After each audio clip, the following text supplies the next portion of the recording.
ሰላም የኢየሱስ ክርስቶስ የፍቅር ንጉስ ቤተሰቦች እንደምን አላችሁ? እንኳን ወደ ቻናላችን በሰላም መጣችሁ ላለው ውድ የእግዚአብሔር ቤተሰቦች እንግዲህ በዚህ ቻናል ኢየሱስ ክርስቶስ የፍቅር አምላክ መሆኑን ለማሳየትና ሰዎች ወደ ፍቅር ዓለም እንዲቀላቀሉ ጥሪ ያደረግን እንገኛለንና ብዙዎች ይህን ሜሴጅ የተቀበሉት እንዳሉ ያየን ነው። እግዚአብሔር ይባርካችሁ። እንግዲህ በተቻላችሁ መጠን በዚህ ቻናል በሌሎችም ደግሞ ኢየሱስ ክርስቶስን በሚደግፉ ቻናል ላይ የበኩላችሁን አስተዋጽኦ ታደርጉ ዘንድ እና ሰዎች ወደ ትክክለኛው የህይወት አቅጣጫ እንዲመጡ ከጨለማ ወደ ብርሃን እንዲመጡ የበኩላችሁን አስተዋጽኦ ታደርጉ ዘንድ ያው በእግዚአብሔር ፍቅር እንለምናችኋለን። እንግዲህ ለዚህ ፕሮግራም አዲስ የሆናችሁ ይህ ቻናል የኢየሱስ ክርስቶስ የፍቅር ንጉስ ቻናል ነው። ኢየሱስ ክርስቶስ ወደ ምድር ይዞልን የመጣው ፍቅር ነው። እርስ በራሳችሁ ተዋደዱ አለን። ጠላቶቻችሁን ውደዱ ያለው ብቸኛው እውነተኛው የሆነ አምላክ ኢየሱስ ክርስቶስ ብቻ ነው። ስለዚህ ዓለምን ማሸነፍ የምንችለው በፍቅር ብቻ ነው። በጉልበት የትም አይደረስም። ብዙ ጊዜ አይተነዋል። ሰዎች ራሳቸውን አሳልፈው በጉልበት ነገሮችን ለመቀየር ሲሞክሩ እናያለን። ግን የትም አያደርስም። ምክንያቱም ሁልጊዜ ግድያን እየወለደ ጥፋትን እየወለደ ዓለማችን እንግዲህ ዛሬ የደረሰችበት ላይ ደርሳለች። ቀላሉ ነገር ፎርጊቭነስ እና ለሰዎች የሚያስፈልገው ፍቅር ነው እና በፍቅር ከሆነ ይህንን ዓለም ማሸነፍ እንችላለን። በጉልበት ከሆነ ግን አይቻልም። በጣም ከባድ ነው እና ብዙ ሰዎች ሞክረው የማይወጡት ጋራ ላይ ነው፣ ዳገት ላይ ነው ወጥተው እንደገና መጨረሻ ላይ በቃ ሲያቅታቸው የተውት። ስለዚህ በዚህ ሰዓት እንግዲህ እንደ እግዚአብሔር ፍቃድ የወንድማችን አሊን ቴስቲሞኒ ነው ይዤላችሁ የቀረብኩት። እንግዲህ በተቻላችሁ መጠን በሰማያዊ ሰማይ ቲቪ ላይ በጣም ጥሩ ፕሮግራሞች ይወጣሉ እና ከነዛ እንግዲህ እየወሰድኩኝ እዛ ላይ የተለያዩ ፕሮግራሞችን እዛው ላይ እየሰራሁኝ ነው እንትን ማደርገው። ግን በተቻላችሁ መጠን ሰማይ ቲቪን እንትን አድርጓቸው፣ ሰብስክራይብ አድርጓቸው። ምክንያቱም የነሱ ፕሮግራም እስከሆነ ድረስ ማለት ነው እና በተቻላችሁ መጠን እነሱን ወንድሜ ባለቤት ያለች ልጆቼ እንደዚህ ያሉና መቶ ገላለሁ አለኝ ማለት ነው። በሶማሊኛ ዋንኩቻ አላህ ይለኛል አልኩት ማለት ነው። እሱ ደግሞ ዋንኩ ጎራ አያ ይለኛል አርዳሃለሁ። እኔ ዋንኩቻ አላህ ይለዋል፣ ዋንኩ ጎራ አያ ይለኛል አርዳሃለሁ። አልካስቶ ደወለ ጓደኞቹ ጋር ማለት በመኪና 27 ሆነው መጡ። ይሄንን ሃይማኖት ካልተው እገላለሁ። ሞጃ ማምለጫ የለም። አላሁ አክበር ያዘኝና ወደ ፕሮግራማችን ተከታታዮች እንግዲህ ያው ይህንን ፕሮግራም ነው ላቀርብላችሁ የፈለኩት።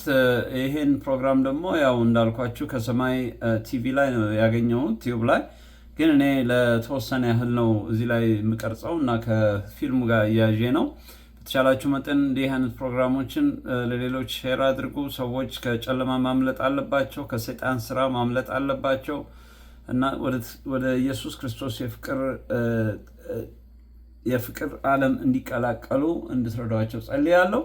በተረፈ እንግዲህ ለአሊ ልንጸልይለት ይገባል እና በጣም ደስ የሚል ጌታ እንዴት እንዳስመለጠው ነው የሚነግረን እና ወደ ፕሮግራሙ እንሂድ ማለት ነው። ስፓይናል ኮርድ ረገጠኝ። ዱላ ይዞ ዱላው ላይ ጫፉ ላይ ብረት ተጠቅልሏል። በጣም መቶ እና ስወድቅ አጥንቶቼ የደቀቁ ነው የሚመስል። ሲጮህ ከበቡኝ ማለት ነው። አንደኛው በጫማ ጥፊ ሲመታኝ መውደቅ አልቻልኩም። እዚህ ጋም ሰዎች ስለነበሩ ይሄኛውም እየመቱኝ መሬት ናፈቀኝ። ባለቤቴ መንገድ ላይ ነው ያለችው፣ እያየችው ነው የሞተው ልጄና በዚህ መካከል እህቴ በአልሸባቦች ደግሞ ኪድናፕ ተደርጋ ነበር። ከባለቤቴና ከልጆቼ ጋር ከተለያየ አሁን 9ኛ ዓመት እየደረሰ የሚያቅፈኝ አጥቼ ያለቀስኩባቸው አንድ ቀን ሌሊት ላይ ተኝቼ ራሴን ለማጥፋት መሞት አለብኝ ብዬ በወሰንኩባቸው ጊዜ የጌታ እጅ መጥቶ ጀርባዬን ነካኝ እና በልጄ ማጣት ልጅ ሆነልኝ፣ በእህቴ ማጣት እህት ሆነልኝ።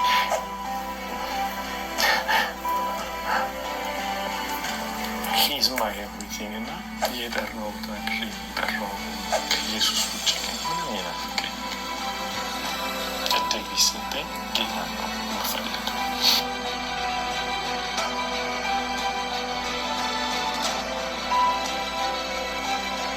እንኳን አደረሱ ያለው እየተራመድኩኝ እያለ መጽሐፍ ቅዱስ ውስጥ ጥያቄ የምለውን ድምፅ እሰማለሁ እና ይሄ ማለት ይሄ ነው፣ ይሄ ማለት ይሄ ነው፣ ይሄ ማለት ነው። ከኋላዬ ድምፅ ነው የምሰማው። ዞር ብዬ ሳይ የለም። መልሱ ግን ደግመህ የምትጠይቀው አይደለም። ድምፁ ፓወርፉል ነው፣ ያሳምንሃል። የእውቀት ክፍልህን ልብህን የሚቆጣጠር ድምፅ ነው። መልሼ የማልጠይቀው ዲቤት የማላረገው ድምፅ ነበር ያ ድምፅ። ደነገጥኩ፣ ቆምኩኝ እዛ ቦታ ላይ እና ወደ ቤት ተመለስኩኝ። ተመልሼ ታዲያ ክርስትና እኮ ስለ ትክክል ከሆነ እስልምና ውሸት ነው፣ ይሄ ሊሆን አይችልም ባልኩ። ግን እስልምና ውሸት ከሆነ ደግሞ እስልምና እውነት ሊሆን ነው ማለት ነው። ይሄ ደግሞ ሊሆን አይችልም። ስለዚህ አንዱ ውሸት መሆን አለበት። ክርስትና ውሸት የማልልበት ምክንያት ጥያቄው ተመልሶልኛል። ስለዚህ ኮንፊውዥን ውስጥ ገባሁ ማለት ነው። በዚህ ሁኔታ ቆምኩኝና አንድ ጥያቄ ነው የጠየቅኩት። ታዲያ አልኩኝ እስላም መጽሐፍ ቅዱስ እውነት ከሆነ ኢየሱስ የሚያድን ከሆነ ለምን ዓለም ሁሉ ጌታን አልተቀበለም ወይም ደግሞ ክርስቲያን አልሆንም ብዬ ጥያቄ ራሴን ስጠይቅ ያገኘሁት መልስ ድምፅ ነው። ለምን አንተ አትቀበልም የሚል። በጣም ደነገጥኩኝ፣ ዝም አልኩኝ ማለት ነው። አፌን ይዤ ቁጭ ያን ድምፅ መቋቋም አልቻልኩም። አንድ ቀን ቤት ውስጥ ቁጭ ብዬ ቸርች ከሄድኩ ነውር ነው። ስለዚህ ምን ላድርግ ብዬ ሳስብ ተነስቼ እጄን አነሳሁኝ። ከ2 ወር በኋላ ቤት ውስጥ እንዳለው እጄን አንስቼ ጌታ ሆይ አንተ ጌታዬ ነህ፣ አንተ አምላኬ ነህ ብዬ ማንም አላስተማረኝም። ይህን ጸሎት እጄን ከፍ አድርጌ ኮንፌስ አደረግኩኝ ማለት ነው። ይህን ኮንፌስ አድርግ በህይወቴ አይቼው የማላውቅም ጫት፣ ሃይማኖት፣ ሰዎች፣ እርኩሰት ያልሰጠኝን ደስታ በልቤ ውስጥ በታላቅ እንደ ወንዝ ነው የፈሰሰው እዚህ ውስጥ። ይሄ ድምፅ መጥቶ ደስታው ሲቆጣጠረኝ የዛን ቀን የፈራሁትን ሃይማኖት ወይም ደግሞ እንደ ነውር እንደ ክፉ ነገር ያየሁትን የክርስትናን ህይወት ወጥቼ በመስጊድ መመስከር ጀመርኩ ማለት ነው። አረሳውም። አረብ ሰበር ሐዋሳ ነበርን። ጮክ ብዬ ኢየሱስ ያድናል ብዬ መጮህ ጀመርኩ። በየቦታው መጮህ ጀመርኩ። ፎር ደ ፈርስት ታይም ዱላ የቀመስኩት የዚህን ጊዜ መደብደብ ጀመርኩ። ስለዚህ ከሐዋሳ ተሰድጄ ወደ ሻሽመኔ ሄድኩ። ከሻሽመኔ ወንጌል መስበክ ጀመርኩ። መቋቋም አልቻልኩም ፍቅሩን። በሻሽመኔ አካባቢ አርሲ ነገሌ የምታወቀው በዚህ እብደት ነው። ያን ፍቅር መጽሐፍ ቅዱስ አላውቅም፣ ግን ኢየሱስን አውቀዋለሁ። አንብቤ አልጠገብኩም ወይም በትክክል አላወቅኩም። ያ በፊት የማውቀው ዲቤት የማደርግበት እውቀት ሙሉ ታጥቧል፣ ባዶ የለም። መጽሐፍ ቅዱስን የማውቀው እንኳን አልመሰለም። የማውቀው አንድ ነገር ነው፣ እንዳዳነኝ። የማውቀው አንድ ነገር ነው፣ ከኃጢአት እንደፈታኝ። የማውቀው ጌትነቱን ብቻ ነው። ኬታ መጣው የማውቀው ጉዳይ የለም። ኮንፌስ የተናዘዝኩ ቀን ልቤን ጌታ ቀየረው። ይሄ ነው የህይወቴ ጉዞ የመጀመሪያው ሂደት። ኢየሱስን ኤንካውንተር ያደረግኩበት፣ ህይወቴ የተቀየረችበት ያቺ ቀን የተባረከች ነው። እንዳልኩ ጌታን ከተቀበልኩ በኋላ ሃይማኖተኛ መሆን አልቻልኩም፣ ስለ ጌታ ልቤን ስለነካው። ስለዚህ መስጊድም ሁሉም ቦታና አንድ ወንድማችን ነበር እና በጣም ግዙፍ ነው እና እማረሳው ያዘኝና ስፓይናል ኮርዴ ላይ የቆመው አጥንቴ ላይ ረገጠኝ ማለት ሲረግጠኝ የሞትኩ ነው ያህል የወደኩት ማለት ነው። እና ተዘርሬ ከወደኩበት ሌሊት ላይ ብርድ መቶኝ ተነሳሁኝ ማለት ነው። ይሄ ጎኔን ተመትችነ ስምነሳ ያ በሽታ ወይም ደግሞ መጉዳቴ የለም፣ ኮምፕሊትሊ ሂል ሆኗል። እና የማረሳቸው ጊዜያቶች ብዙ ጊዜ ከሙስሊም ወንድሞቼ ከባድ የሆነ ዱላ፣ ከባድ የሆነ ጥቃት። ለዚህ ነው ከሀገር ሀገር እየተሽከረከርኩ ስኖር የነበረው። ምክንያቱም አንደኛ ስሜን መቀየር አልፈለግኩም፣ ምክንያቱም ጌታ ህይወቴን ስለቀየር ነው። ስለዚህ ስሜ አይደለም እና ብዙ ስደት የደረሰብኝ፣ ብዙ መንገላታት የደንበረብኝ፣ ስምህን ቀየር፣ ጥፋ ከዚህ ሀገር ነበረ። እና ሁለተኛው ነገር ደግሞ ትልቁ ችግር ዝም ማለት አልቻልኩም። ዝም ማለት ያልቻልኩም ድኛለሁ። እንዴት አድርጌ ዝም ልበል? ስለዚህ ቢያንስ ለ16 ዓመት ቤተሰቦችን አላየሁም። ኮምፕሊትሊ ከቤተሰቦቼ ነው ተነጥዬ የቀረውት ማለት ነው። እና ማረሳው ጊዜ በዛ ወንጌል ህይወት ላይ በጣም ብዙ ጊዜ ለ10 ቀን ለ15 ቀን ምግብ አንበላም ነበር። ማረሳው አንድ ጊዜ በዚህ ህይወት ውስጥ እያለው ለሳምንት ምግብ አልበላውም ነበር እና ቤት ውስጥ አርሲ ነገሌ የምንኖርበት በስደት ውስጥ ብዙ ነን።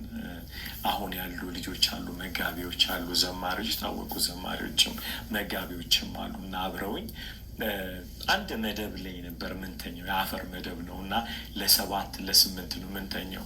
መደቧ ላይ እንደምንም ሁላችንም ስደት ላይ ነበርን እና እኔ ለሳምንት ያህል ከቤት አልወጣውም። ማረሳው እና አይጥ እየገፋች ዳቦ ይዛ መጣች በጭንቅላቷ ማለት ነው። እና አረሳውም ከአንድ ወዳጄ ጋር ነበር እና እንዴ ዳቦአችንን ምግባችንን ልትበላ ነው ብለን ውሃው ስነክረን በጣም የደረቀ ዳቦ ነበር እና ጌታን እንደዚህ ያለው ብዙ ምግብ ኬክ ስንበላ እንዳረሳ ይህን ቀን ብለን ያችን ዳቦ የበላንበት ቀን አረሳም። እና ብዙ የረሃብ ጊዜ፣ ብዙ የችግር ጊዜ፣ ብዙ የበሽታ ጊዜ፣ ይህንን ሁሉ ግን በእግዚአብሔር ጸጋ አልፈናል። እና መርካቶ ላይ ወንጌል እንሰራ ነበረ። አብነት ምን ልበል፣ አዲስ አበባ ውስጥ ያልተደበደብንበት፣ ያልቆሰልንበት፣ ያልተፈደከትንበት ቦታ የለም። እና እንደውም የሚጠሩኝ እብዱ ሶማሌ ጴንጤ ብለው ነበረ የሚጠሩን። እና ያ ሁሉ በእግዚአብሔር ጸጋ አልፈዋል። ክብር ለኢየሱስ ይሆን። ታዲያ በዚህ አይነት ሁኔታ ውስጥ እያለ ነው በጅቡቲ በሶማሊያ እና በአረብ ሀገሮች ጌታ እድል ከፍቶልን ከዛ በኋላ ወንጌል መስራት የጀመርነው። ለምሳሌ የፈውስ ስጦታ ያወቅኩት በወንጌል ስርጭት ጊዜ ነው። አጋንንት መውጣት ያየሁት እኔ በወንጌል ስርጭት ጊዜ ነው። አንድ ጊዜ የማረሳው አርሲ ነገሌ ላይ ገበያ ላይ በጣም ብዙ ሺህ ህዝብ ባለበት እና ወንጌል እየመሰከርን እያለ እየሰብክን ከመካከል አጋንንቶች ይወድቃሉ እና አረሳውም። እና ለእኔ አዲስ ነበር፣ ምክንያቱም ምንም አይዲያ የለንም። የኛ የሄድንበት ወንጌል ለመመስከር ነው እና ሲወድቁ እናያለን አጋንንቶች እና ድንጋይ እያየን እየተወረወረ ድንጋዩ ሳይመታን እንዲህ ፊት ለፊታችን ሲረግፍ የነበረበት ጊዜ አረሳውም አርሲ ነገሌ። ከዛ ሁሉ በላይ ግን በህይወቴ ለመጀመሪያ ጊዜ መልአክ ያየሁበት ቀንም ደግሞ ወንጌል ስርጭት ላይ ነው።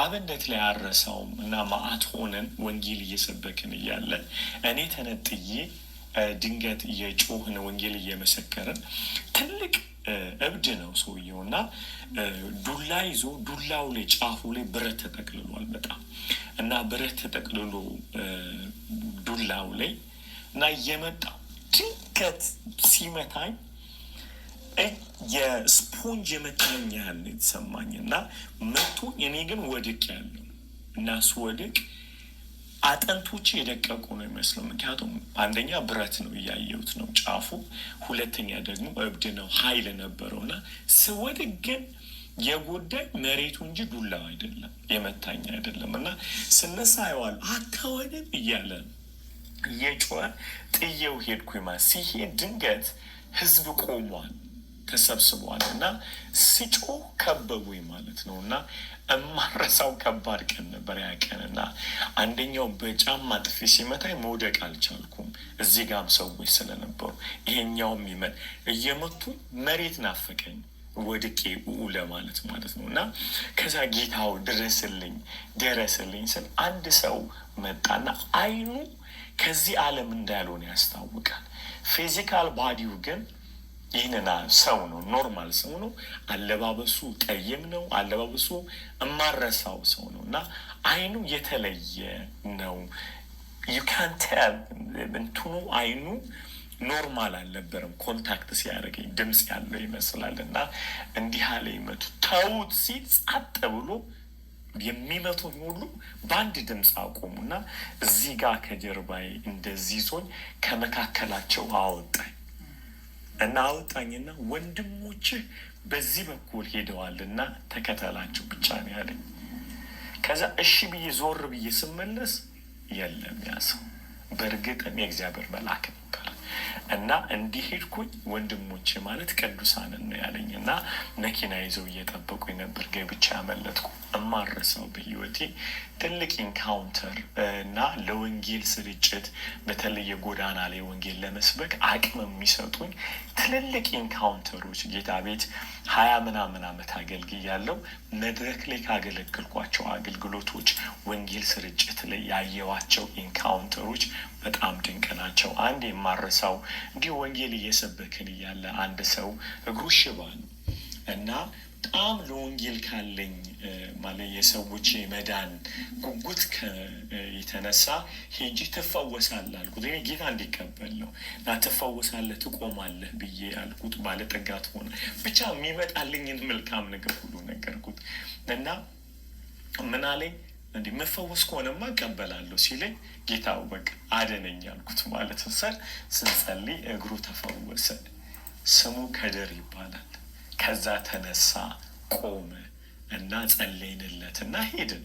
የሚገርም ነገር ከ3 ዓመት በኋላ ይሄ ሰው መጥቶ አላወቁትም፣ ዘንጧል፣ ቆንጆ ሆኗል።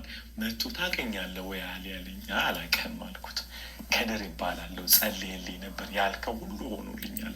እኔ ትንቢት ሰምቼ አይደለም የነገርኩት ለወንጌል ካለው ልብ የተነሳ ነው እና በወንጌል ስርጭት ላይ በጣም ትላልቅ ተአምራቶች አይቻለሁ።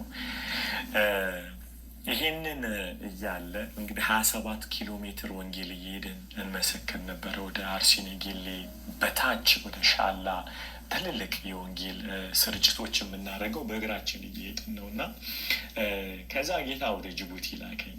ወደ ጅቡቲ ልኮኝ ጅቡቲ ላይ የዛኔ የቤተ ክርስቲያኑ ስም ቅዱስ ወንጌል ይባላል እና እዛ ቦታ ላይ እዛ ያሉትን ቅዱሳንን በቃ አብረናቸው እንድንጸልይ እና አንድ አዲስ ቸርች መሰረተን ማለት ነው እና እዛ ቦታ ላይ ወንጌል ስንሰራ የማረሳቸው ተአምራቶች ሆኗል እና ጌታ ለ40 ቀን ጸልዩዋለን። ጾም ጸሎት እና ኤቭሪ ናይት እንጸልይ ነበር። ስንጸልይ ጾሙ ላይ እየጸለይን እያለ አረቦች፣ አፋሮች፣ ሶማሌዎች ገብተው ምንድን ነው የምትሰሩት? አንድ ሰው በራፍ ላይ ቆሞ ግቡ አለን እያሉ ሲገቡ አይቻለሁ እና ይሄ በወንጌል ስራ ላይ ማአት ነው ምልህ ኢንካውንተሮችን አይተናል። በተለይ የጅቡቲ ቤተክርስቲያን ላይ በጣም የሚገርሙ የእግዚአብሔር ክብሮችን ያየሁባቸው ጊዜያቶች ናቸው። ወደ አገልግሎት የመጣሁበት ይገርማል። ስፔሲፊክሊ ታይም አልነበርም። ምክንያቱም የመጀመሪያ ጌታን እንደተቀበልኩ ወንጌል ስርጭት ነው የወጣሁት። እኔ አይደለሁም ፈልጌ የመጣሁት ወደ አገልግሎት። ራሴን ያገኘሁት ስለ ኢየሱስ እየተናገርኩ ነበር። ስለ ጌታ ስመሰክር ነው ራሴን ያገኘሁት እና በዛ ውስጥ ነው እየጠራልኝ ጌታ ለምን እንደጠራኝ የገባኝ ማለት ነው። እነዚህ የወንጌል ስርጭቶች የኔ የህይወቴን ዴስቲኒ ያሳዩኝ ናቸው እና እንዳልኩ ጌታን እንደተቀበልኩ ወደ መስጊድ ሲሄድ እዛ ጋር ስደበደብ የእግዚአብሔር ሕልውና ይሰማኝ ነበረ። መዳኒ ይልቁኑ ክሊር ያደረግልኝ ነበረ። በጣም የሚገርም ኢንካውንተር ልንገርህ እና እንደዚህ ቤታችን ውስጥ ሆቴል ነበር እና መኝታ ቤቶች አሉ፣ ማአት መኝታ ቤቶች እና አንድ ሰው HIV ይዞት የዛን ጊዜ ተኝቷል እና ያተኛው ሰውዬ የሚጸዳዳው አልጋ ላይ ነው ኤቭሪ ነገሮች የሚያደርገው እና ገብቼ መሰከርኩለት በጣም ፈልግ ያለው ጌታ እንዲቀበል እና ጌታ ተቀበል ብዬ ስመሰክርለት ሰውየው ተቀበለ። ጌታ ተናዘዘ። ኢየሱስን ሲቀበል ደስ አለኝ። ከዛ እየጸለይኩለት እያለ የማየው ደመና ቤት ውስጥ መጣ ማለት ነው። ከዚያን ደመና ሳይ እርግጠኛው እንኳ እንደተፈወሰ። ምክንያቱም የእግዚአብሔር መገኘት ሰውየውን አስነሳው ካለበት። ልብ አድርግ፣ መኝታው ላይ ነው የሚጸዳዳው። ተነሳና ቆሞ ሽንት ቤት ሊሄዳለ ላግዝ ስለ አለኝ። መጀመሪያ ተንገዳገደ፣ እንደምንም ብሎ ሄደ ማለት ነው። እና ተመልሶ መጣ። እዤው አመለኩ፣ በጣም ደስ አለኝ፣ ጌታን ባረኩኝ። እና ምግብ ልበላና ልመጣ ወጣሁ ማለት ነው። 1 ሰዓት ያህል አይቆይም። ከአረብ ሰፈር ሌዊ የሚባል ሆቴል አለ እና እዛ የመጀመሪያ ሌዊ፣ ወደዛ ሄጄ ስመጣ ግቢው እየተለቀሰ ነው ያለው። ስመጣ ሰውየው የለም፣ ሞቷል። Many Canadians are facing housing challenges. Renting can be expensive if you can find a place. The Government of Canada has programs that help open doors to housing affordability.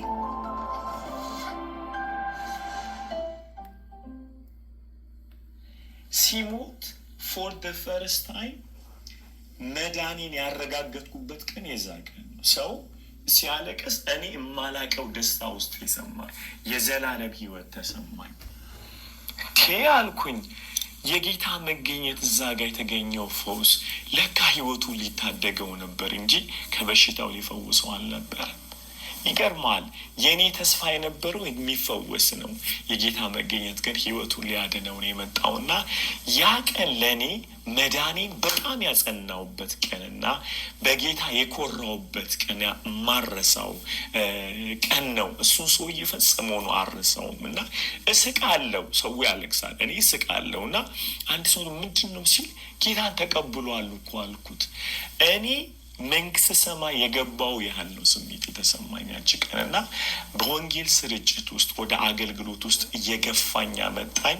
እነዚህ ኢንካውንተሮች ነበሩ። ሌላው ማረሳው ነገር ምንድነው? ባይብል ከጀርባ ይዤ ነበር መንቀሳቀሰው እና እንደዚህ ዱርዮች ወይም ደግሞ በጣም ተሰብስበው በሚቀሙበት ቦታ ቁጭ ብዬ ወንጌል ለመስከር ወዳለሁና አንድ ልጅ በጣም ዱርዬ የተባለ ልጅ እሱን አልጠበኩም። እሱ ይገለኛል ብዬ ነው የጠበቅኩት እና ለሌላው እየመሰከርኩኝ የሚሰማኝ ግን እሱ ነበር።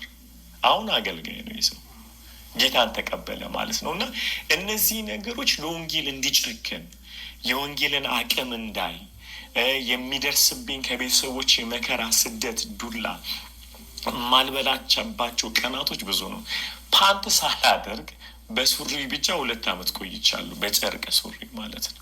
ያ ማለት ምንም ነገር ተስፋ ሳይኖር እና አንዳንዴ እንደው ምግብ በጣም ሲያምረኝ ምን አደርጋለሁ? በጣም ምግብ ስፈልግ ውሃ እንደዚህ ቀዳና በየቤቱ ውሃ ታገኛለህ እና ቀዳና ይዤው ጌታው ክትፎ አድርግልኝ፣ ዶሮ አድርግልኝ እያልኩ ነው። እና ኤግዛክትሊ ያንን ነበር ማገሳው የጸለይኩትን ማለት ነው። እና እነዚህ ነገሮች ለወንጌል እንድወጣ እንድታመን በባዶ እጅ ሳይሆን በባዶ እጅ ወጥተህ ጌታ እንደሚከተል ያየሁባቸው ጊዜያቶች ናቸው። ለወንጌል እየጨከንኩኝ ይዞኝ ሳላቀው ራሴን አገልጋይ ሆኜ ያገኘሁት እንጂ የሆነ ቦታ ላይ አይደለም የሆንኩት። ኦፍኮርስ ጅቡቲ ቤተክርስቲያን ላይ አዝ ሐዋርያ ኦርዴንድ ተደርጌያለሁ፣ ተጸልዮልኛል። እና እሱ አልነበረም የኔ ኢንካውንተር። ወንጌል የዳንኩትን መዳን በማካፈል ውስጥ የመጣ በማካፈልበት ቦታዎች ሁሉ ጌታ እየመጣ ሲነካኝ ያ ነው እያጠነከረኝ አገልጋይነቴን ያስመሰከረልኝ በውስጤ። እነዚህ ኢንካውንተሮች ናቸው። ለካ ጌታ ይሰራል። ከሰራ ለምን እኔ አብሬው አልሰራም? ለካ ጌታ ይለውጣል። ለምንድነው የማልመሰክረው እያልኩኝ ነው ወንጌል ስርጭቱ ይዞኝ እየሄደ ያለው። እና እነዚህ ነገሮች የማረሳቸው ነገሮች ናቸው። በዚህ መካከል ማረሳው እግዚአብሔርን ድምፅ ልንገርህ እና በዚህ ረሃብ ውስጥ ወንጌልን በምናገለግልበት ጊዜ አንድ ቀን 2 ብር ከ50 አይቤና ሽሮ ተቀላቅሎ ይሸጣል አርሲ ነገሌ ውስጥ። እና ኦልሞስት 1 ሳምንት ምግብ ስላልበላን አንድ ሰው 2 ብር ከ50 ሳንቲም ሰጠን እና አይቤ በሽሮ በላን ማለት ነው። በጣም ጠገብኩኝ። ጥግብ ብዬ እጄን እታጠባለሁ እና አይ ፊል ባድ በጣም ተሰማኝና አብረውን የሚኖሩ ቅዱሳን እኮ ማይበሉ አሉ። እና እኔ ጠግብቤ ጸጸት ውስጥ ገባውን። አንድ ድምፅ ሰማሁ፣ እንዲህ የሚል ድምፅ፣ እየባረኩ እባረካለሁ፣ የትውልድ አባት አደርጋለሁ፣ ከእጅህ ትውልድ ይበላል የሚል ድምፅ ሰማሁ። ኤክሳይትድ ሆንኩኝ፣ በጣም ደስ አለኝ። ደስ ብሎኝ በ2000 ወደ ሶማሊያ ሄድኩኝ። በዚህ መካከል ምንድን ነው የተፈጠረው? አባቴን አላቀውም ነበር። አባቴን ስለማላቀው የአባት ጥያቄ በጣም ከባድ ጥያቄ ውስጥ የነበረ እና በዚህ ውስጥ ኮምፕሊኬትድ የሆነ ላይፍ ነው ያሳለፍኩት እና ወደ ዲቴል አልገባም በዚህ አቅጣጫ። እዚህ ሁኔታ ውስጥ እያለው አባቴን ፍለጋ ሲሄድ ወደ ሶማሊያ የሚገርምህ ነገር አላቀውም። እኔ የኔን ስምና የአባቴን ስም እንጂ ከዛ ቀጥዬ አልችልም ነበር። ምክንያቱም ያሳደጉኝ እንደዛ አልነበረም፣ አልተነገረኝም። እና ከዛ ስገባ በጣም ግራ የሚገባ ከተማን የገባው ሶማሌዎች አሉ፣ ሀርጌሳ ይባላል። እና በዛ መካከል ቁጭ ብዬ ማልቀስ ጀመርኩ። እያለቀስኩ እያለ መንፈስ ቅዱስ ያ አጎት ነው ሂድና አናግረዋል ማለት ነው አልኩኝ። ግራ ገብቶኛል። እማረገውን አላቃቸውም። ማን ከማልምጣ ኬት ልምጣ ማቀው ጉዳይ የለም። እና ከዛ ሄጄ አጎቴና አልኩት። ሳቀና የምን አጎት ነው የምታወራው አለኝ። አጎቴና አልኩት። ከዛ በኋላ እንዲህ አለኝ፣ የማ ልጅ ነህ ሲለኝ አደም ብቻ ነው ያልኩት። ይሄን ነው ያልኩት ስለው ኢትዮጵያ የወለደህ አለኝ። ነግሮሃል ስለው አዎ ነግሮኛል አለኝ። ግን እናቴን እንዳስረገዘ ነው ወይም እንዳረገዘች የመጣ ወደዚህ ነው። አዎ ነግሮኛል አለኝ ማለት ነው። ደስ አለኝ።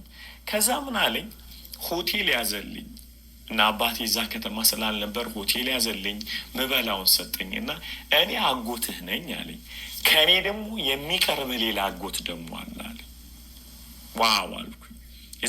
ሶማሌ ውስጥ እንግዲህ በጎሳ ስለሆነ እየቀረበ የሚሄዱ ሰዎች አሉ እና እሱ አጎቴ ነው፣ ግን በእናትና በአባት አይደለም። ስለዚህ ወደዛ ወሰደኝ ማለት ነው። እና የዛኔ ሶማሊያ ገብቼ ስገባ ሀገሪቷ ጦርነት ውስጥ ነው ያለችው፣ ከባድ በፍርስራሾች ውስጥ ነው ያለው። እና እዛ እንደገባው በጣም በሚገርም ሁኔታ መኖር ጀመርኩ ማለት ነው። እና እየኖርኩ እያለ እዛ መጽሐፍ ቅዱሴን ጥዬ አልሄድኩም። መጽሐፍ ቅዱሴን መስቀሉን ፍቄው ጥቁር መጽሐፍ ቅዱስ ነው እና እዛ ከተማ ይዤ አለቅሳለሁ። ባይብሌን ይዤ ማለት አለቅሳለሁ፣ እጸልያለሁ፣ አነባለሁ እና ሰው ሁሉ ያየኛል። ግን ምን እንደሆነ መጽሐፉ ስለማይ ምንም እንትን ስለሌላቸው ብዬ ማልቀስ ነው ስራዬና ጌታ ናፈቀኝ በጣም። ስለዚህ ዩኤንኤችሲአር እዛ ነበር እና ዩኤንኤችሲአር ሄጄ ራሴን ስደተኛ አድርጌ ማለት ነው። እና እዛ በራፍ ላይ ቁጭ ብዬ አንዲት ኢትዮጵያዊ ሴት መጣችና ቁጭ አድርጌ ስ ወንጌል ነገርኳት። ስነግራት እንዴ ክርስቲያን አለች። አዎ ክርስቲያን ነኝ፣ አገልጋይ ነኝ አልኳት ማለት ስላት እንዴ ቸርች እኮ አለ ልውሰድ አለች። ሶማሊያ ውስጥ ስላት አዎ ሶማሊያ ውስጥ አንደርግራውንድ ቸርች አለ። ሲሄድ 5-6 ሶማሌ ኢትዮጵያውያን ያመልካሉ እና ደስ አለኝ። በቃ ነፍሴ ተመለሰች። ደስ አለኝ እና ኢን ማይ ላይፍ አምልክ የማላቀውን አምልኩ አመለኩኝ እና እዛ ውስጥ ከዛ በሚቀጥለው ሳምንት መተኛት አልቻልኩም ማለት ነው። እና መተኛት አልቻልኩም። እዛ ቤተ ክርስቲያን ተመልሼ ሄድኩኝ ማለት ነው። አንደርግራውንድ ነው፣ ያመልካሉ፣ እንደ እብድ ጌታን ይወዱታል። እና እዛ ውስጥ ማገልገል ጀመርኩ ማለት ነው። እና እዛ ማገልገል ሲጀምር በጣም የሚገርምህ ነገር ዩኤንኤችሲአር አሜሪካ ለመሄድ ኢንተርቪው ለመደረግ ስሜ ወጣ ማለት ነው። ጌታ ለዚህ አልጠራውም፣ ለዚህ ነው የጠራው እና ተዋለኝ እንዳትሄዳለኝ። እሺ አልኩት ማለት ነው ጌታን። ምክንያቱም የኔ ደስታ ለካ አባት ማግኘት ላይ አይደለም። የኔ ደስታ ለካ ወንጌል ነው። ህይወቴ ከወንጌል ጋር የተያያዘው እና እኔ መሰለኝ አባቴን ስለማላቀው አባቴን ስላገኘሁት የደስታዬ ቁንጮ ወይም ደግሞ የተፈጠረብኝ የማንነት ቀውስ ሚረግብልኝ የመሰለኝ የስጋ አባቴን በማግኘት ነው። ለካ አይደለም። ፕሮግራሙ ላይ እስከገባ ነበር። ለካ ሰላም የሚሰጥ ደስታን፣ እረፍትን የሚሰጥን የተፈጠርንበትን ነገር ስናገኘው ነው። እና አባቴን አገኘሁት። ለመጀመሪያ ጊዜ አለቀስኩኝ። ዋው አለቀስኩ። አቀፈኝ፣ ተቃቀፈን፣ አለቀሰን። ደስን ከዛ ጦርነት ውስጥ ነው የገባ ነው። የት ነበርክ የሚል ነው የገባ ነው። ለካ የኔን እረፍት ሊሰጠኝ የሚገባው ጌታ ብቻ ነበር። አንዳንዴ እዚህ አይነት ስቃይ ውስጥ እንገባለን። ማናት እናቴ ማናት አባቴ እና እነሱ ነገሮች እንዳሉ ሆነው ከዛ ትራማ ግን ሊፈውስ የሚችለው እውነተኛውን አባትን በማወቅና እሱ ያየልህ ቦታ ላይ በመገኘት ነው። ለካ ጌታ ይሄን አመካኝቶ የተጠራውበት ቦታ ሶማሊያ ውስጥ እንዳገለግል ነበር እና ሶማሊያ ውስጥ ወንጌል ማገልገል ጀመርኩኝ። የህይወቴ ለውጥ እዚህ ጋር የጀመረው ምን ተፈጠረ?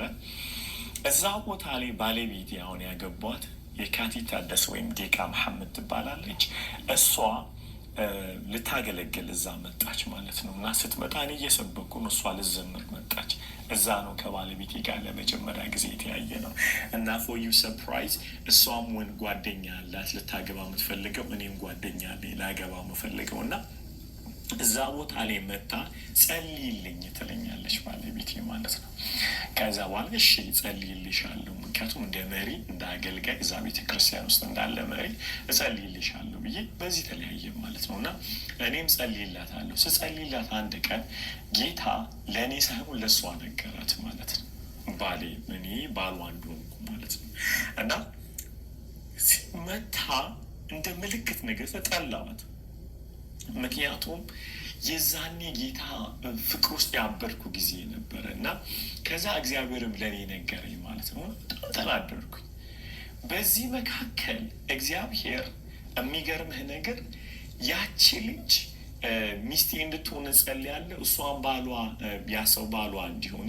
ስለዚህ የሆነ የሚያሳስት ነገር የተፈጠረን የመሰለን ግን ሁለታችንም የእግዚአብሔር ፍቃድ ውስጥ እንዳልሆነ ሁለታችንም እናውቃለን። ስለዚህ በዚህ ሁኔታ ላይ ያለን አንድ ቀን እግዚአብሔር ክሊርሊ ተናገረን ማለት ነው። ለባለቤቴም ለኔ ተነጋገረን እና ባለቤቴ እሺ ተባባለን። ችግሩ ግን የተፈጠረው እዛ ጋር ነው። ሰው እኔ የምተኛው ማድረው የምኖረው ቤተ ክርስቲያን ውስጥ ነው። እሷ ፈረንጆች ናቸው ቤተሰቦቿና እና ቤተሰቦቿን ማስፈቀድ ነበረብኝ። እና ሄጂ ቤተሰቦቿን ሳስፈቅድ የመጀመሪያ ያሉኝ ነገር ሳቅ ነው የሚሳቁት። ቤት አለህ? የለኝም። ደሞዝ አለህ? የለኝም። እንደገና አንድ ሰው ሊጠየቅ ወይም ደግሞ ሊያገባ የሚችለው ነገር ሁሉ ጠየቁ። የለኝም አልኳቸው እና ውጣ ከዚህ ቤት ነው የተባልኩት። እና ከመውጣቴ በፊት አንድ ነገር ነገርኳቸው። የእግዚአብሔር ባሪያ ነኝ፣ ጌታን አገለግላለሁ፣ ታዩኛላችሁ፣ ልዑል ይባርከኛል ብዬ እሷን ከሰጠኝ እግዚአብሔር ይባርከናል ብዬ ወጣሁ። ባለቤቴም ከጎኔ የቆመች እንዲህ አለች፣ እግዚአብሔር ሰጥቶናል፣ ምን በላውን ይሰጠናል፣ ምን ለብሰውን የምንኖርበትን ይሰጠናል ብላ ወጣች ማለት ነው። የዛን ጊዜ ከቤተሰቦቿ ተነጣጠለች ማለት ነው። ስለዚህ መጸለይ ጀመርን፣ ደነገጠን፣ ፍርሃት ውስጥ ገባን። አሁን ምንድን ነው ልናደርግ የምንችለው? ሰው ይሄ አገልግሎት እየጠራ የመጣበትን እግዚአብሔር እምነቴን ያጠነከረበትን እና በእስላም ሀገሮች ወይም ደግሞ በተለያየ የተዘጉ ከተማዎች ላይ ወንጌል እንድሰብክ ያደረገኝ ባለቤቴ ጋር ያደረገው ተአምር ነበረ። ምን ተፈጠረ? ባለቤቴ ይህን ስንወስን እየጸለይን እግዚአብሔር ስፔሲፊክ ቀኑን ነገረኝ፣ የማገባበትን ቀን ማለት ነው። እና ሲነግረኝ ደነገጥኩ። ምክንያቱም እንኳንና ቤት እንኳንና ደሞዝ ምን በላው ነገር የለንም። እዛ እግዚአብሔር ቀኑ ሲነግረኝ የነገርኳት እግዚአብሔር ይድረናል በዛ ቀን። ፎር ዩ ሰርፕራይዝ ባለቤቴና እኔ ልንጋባ ስንል አርብ ልንጋባ $100 ያገኘ ነው ሮብ ዕለት ቀን ነበር።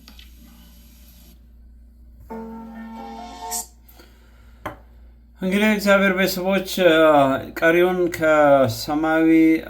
ከሰማይ ቲዩብ አዳምጡት። እንግዲህ አብዛኛው ነገር ያለው እዛ ላይ ስለሆነ ማለት ነው። እነሱን ሰብስክራይብ አድርጓቸው። እንግዲህ የዚህ ቻናል ዋናው ዓላማ እንደዚህ አይነት የኢየሱስ ክርስቶስ መሴጅ ያላቸውን ለተለያዩ በተለይ ደግሞ በኢየሱስ ክርስቶስ መንግስት የሌሉትን ህዝቦች እና ወንድሞቻችን እንዲመጡ ለመጋበዝ ነው። ስለዚህ ዋናው ፕሮግራም እንግዲህ ያው ዓላማው ኢየሱስ ክርስቶስን ሰዎች አውቀው የዘላለም ህይወት እንዲያገኙ ነው። በዚህ አጋጣሚ እንግዲህ ያው ኢየሱስ ክርስቶስ ዛሬም ሁሉንም ይጠራል። ስለዚህ በተለያየ እምነት ያላችሁ ሰዎች ወደ ኢየሱስ ክርስቶስ መንግስት እንድትመጡ ኢየሱስ ክርስቶስ እንግዲህ ዛሬም እየጠራችሁ ነው ለማለት ነው።